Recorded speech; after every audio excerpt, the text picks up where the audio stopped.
There was no alternative being discussed.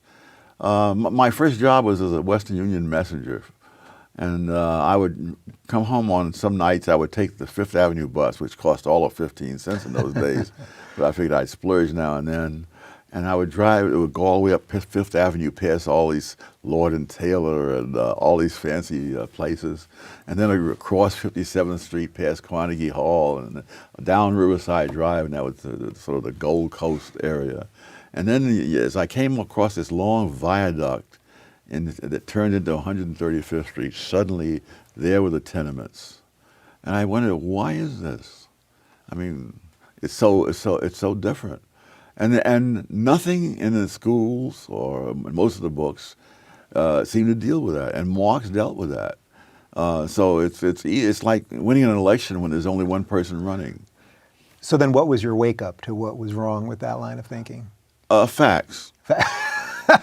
Well, you know, we could probably end the interview right there. Yeah, Facts, there you go. And specifically, my first professional job, I was a summer intern at the U.S. Department of Labor.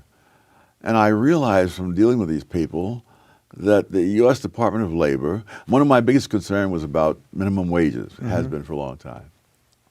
And so at first I thought, well, this is good because all these people are poor and they'll get a little higher income, and so that'll be helpful.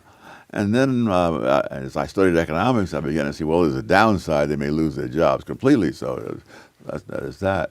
And so when I was at the Labor Department, I tried to talk about that to them, and eventually I came up with some test of it.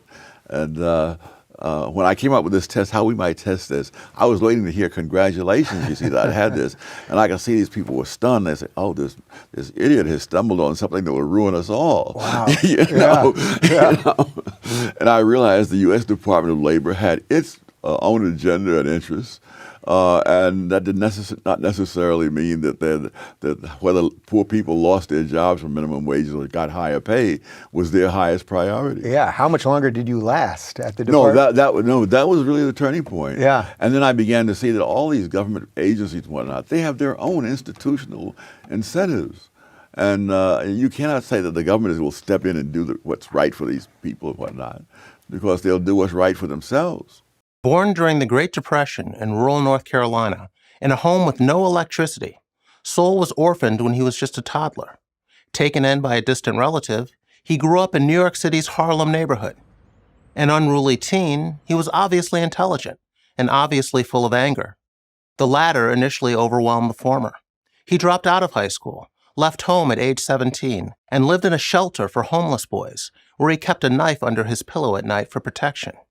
The Marines saved him. It wasn't by choice. He was drafted during the Korean War. In the military, he gained habits of personal discipline and developed self-control.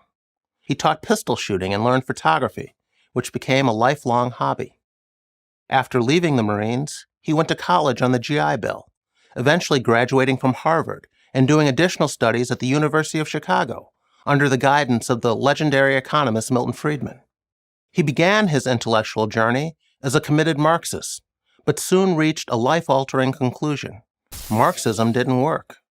After studying the effects of various government regulations, including minimum wage laws, he concluded that free markets were a far better alternative, particularly for disadvantaged groups.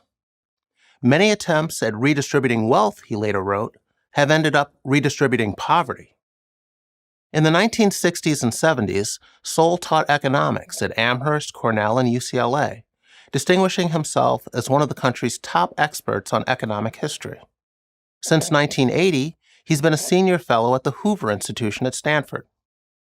It was around this time that Sowell turned his attention to social theory and political philosophy, writing books like Knowledge and Decisions and A Conflict of Visions, which many consider to be his best professional work. He also began writing more about racial controversies, which is why he's not as well known and appreciated today as he should be.